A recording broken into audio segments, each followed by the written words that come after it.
नमो नमः। सर्वेभ्यो नमः। मैं डॉक्टर प्राणानंद रथ आप लोगों के सामने उपस्थित हूँ। मैं दो शब्द आपको बोलना चाहूँगा श्रीमद् भगवत गीता के तृतीय अध्याय के तीसरे श्लोक पर। इसमें दो चीज़ें बतलाई गई है, एक ज्ञान योग और एक कर्म योग। इन दो बातें इधर बतलाई गई है। हम संक्षेप में इसके बारे में बोलेंगे।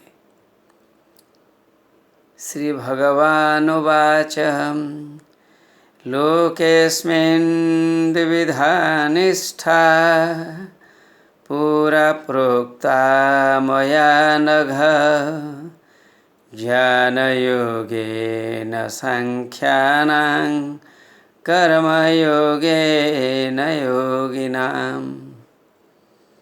इसमें दो प्रकार की निष्ठा बतलाई गई है। भगवान ने अर्जुन को बताया निष्ठा क्या है। लोकेस्मिन् द्विविधा निष्ठा, इस संसार में दो प्रकार की निष्ठाएं हैं। मैंने अब आपको नहीं कहा, बहुत पहले परमात्मा परम पुरुष ने लोगों को कहा है। ज्ञान योगेन सांख्यानाम, जो सांख्य को अनुसरण करते हैं, जो ज्ञान को अनुसरण करते हैं, जो परमात्मा को बार बार स्मरण करके काम करते हैं, वे सांख्य योगी कहलाते हैं। वो ज्ञान योगी कहलाते हैं। ज्ञान योगी ज्ञान का सहारा लेते हैं। किनका ज्ञान? परमात्मा परमेश्वर का ज्ञान। अर्थात ज्ञान से परमात्मा की प्राप्ति हो सकती है। जब मनुष्य के मन में आत्मा के बारे में ज्ञान, परमात्मा के बारे में ज्ञान, मोक्ष के बारे में ज्ञान, समाज में नित्यता एवं अनित्यता के बारे में ज्ञान, ये सब ज्ञान हो जाता है तो वह ज्ञान योगी कहलाता है।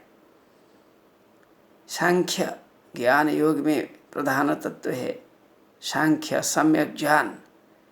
मनुष्य में सम्यक ज्ञान होना चाहिए। सम्यक ज्ञान किन से मिलता है? परमात्मा से मिलता है। परमात्मा इधर श्रेष्ठ है। मनुष्य सब कुछ परमात्मा में त्याग कर कर्म करता है। सब कुछ त्याग करना एक बड़ी निष्ठा होता है, जो ज्ञान योग में प्राप्त होता है। दूसरी चीज है कर्म योगेन योगिनाम। कर्म योग है, कर्म योग मतलब कर्मणि योगः कर्म योगः। ज्ञान योग मतलब ज्ञान योगः ज्ञान योगः। कर्म योग कर्मणि योगः, कर्मणि एव आत्मानं नियोज्यते। कर्म में हम अपने को नियोजित करते हैं।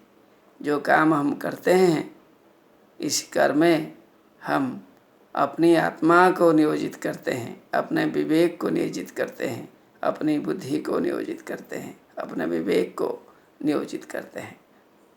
यहाँ अहंकार इत्यादि भावना नहीं होता है। यहाँ आसक्ति को त्याग कर काम किया जाता है। आसक्ति, अटैचमेंट, यहाँ अटैचमेंट नहीं होता है। मैं ये काम करता हूँ, मैं यहाँ मेरे द्वारा ये सब काम किया जाता है, मेरे बिना काम नहीं हो सकता है, ऐसी भावना नहीं होती है। यहाँ मनुष्य निरहंकारी होता है, आसक्ति विहीन होता है, लोभ विहीन होता है। मन से सभी प्रकार की वासनाओं को छोड़कर, कामनाओं को छोड़कर, इच्छाओं को छोड़कर परमात्मा में सब कुछ समर्पित करते हुए जो काम हम करते हैं परमात्मा के लिए करते हैं, इस प्रकार की भावना मन में होना चाहिए। यदि हमारा सब काम परमात्मा को निर्भर करके होता है, यदि मन में आसक्ति नहीं होती है, अटैचमेंट नहीं होता है, तो वह है कर्मयोग। कर्मयोग में मनुष्य आसक्ति विहीन होकर काम करता है। अर्थात किसी भी प्रकार का लोभ मनुष्य के मन में नहीं रहता है। निर्लोभी होकर काम करता है, निरासक्त होकर काम करता है मनुष्य। यही कर्म योग की विशिष्टता है। ज्ञान योग में ज्ञानी ज्ञान को आश्रय करके काम करता है, परमात्मा को आश्रय करके काम करता है।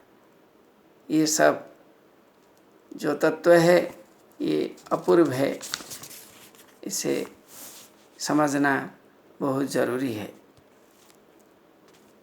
तो ज्ञान योग में संन्यास होता है, मनुष्य सब कुछ को त्याग कर काम करता है।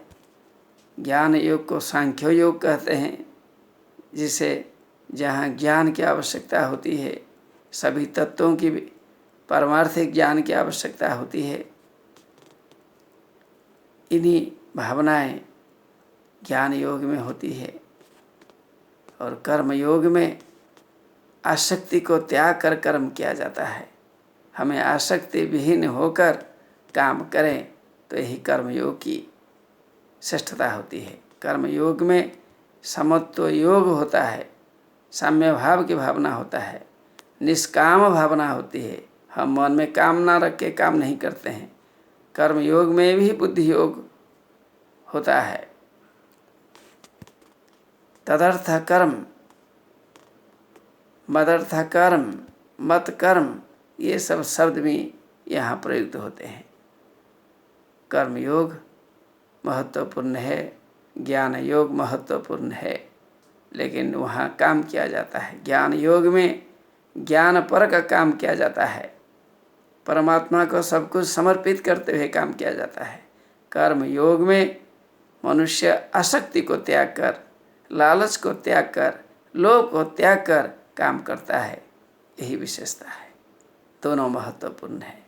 नमो नमः।